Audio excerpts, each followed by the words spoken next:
how to draw an expressive basic face.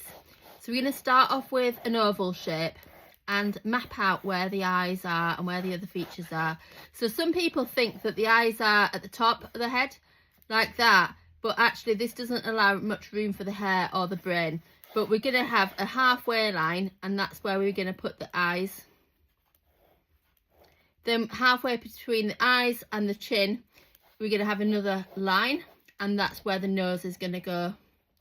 So we could just put a little triangle for that. Halfway between the nose and the chin, we're going to have the mouth.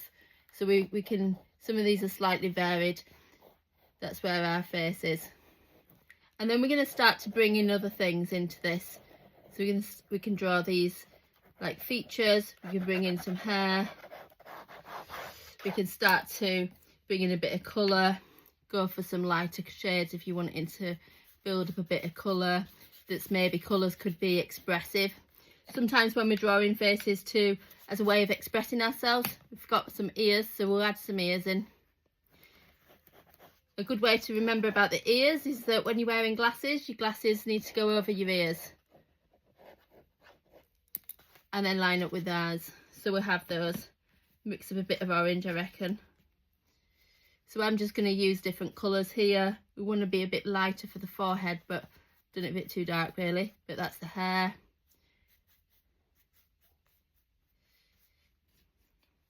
Bring in these different colours for a way of having some expression. So this is like a first layer. Because I'm doing it really fast, you're just blocking out some of those shapes and colours. What you might decide to do is pick colours that match your mood.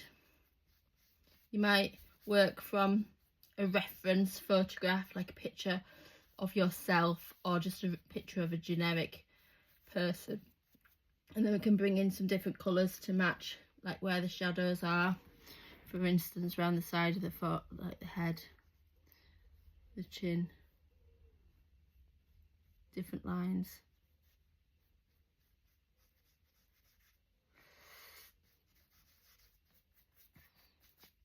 And actually then you might think, you know what, I'm not overly keen on this, but I quite like this as a fun exercise.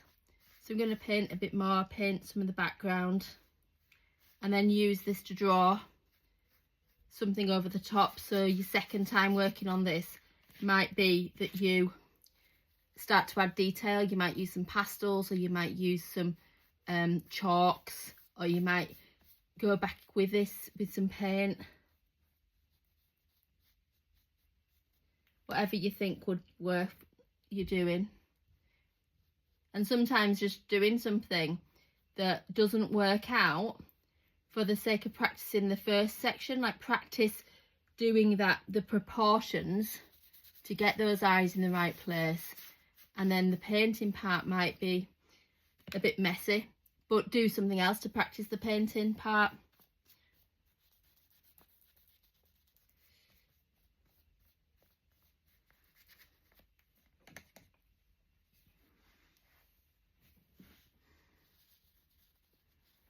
You can bring in some different shades of a colour, bring in a bit more detail eventually.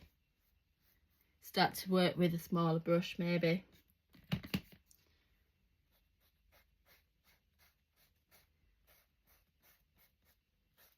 And take longer than 4 minutes to do your paintings.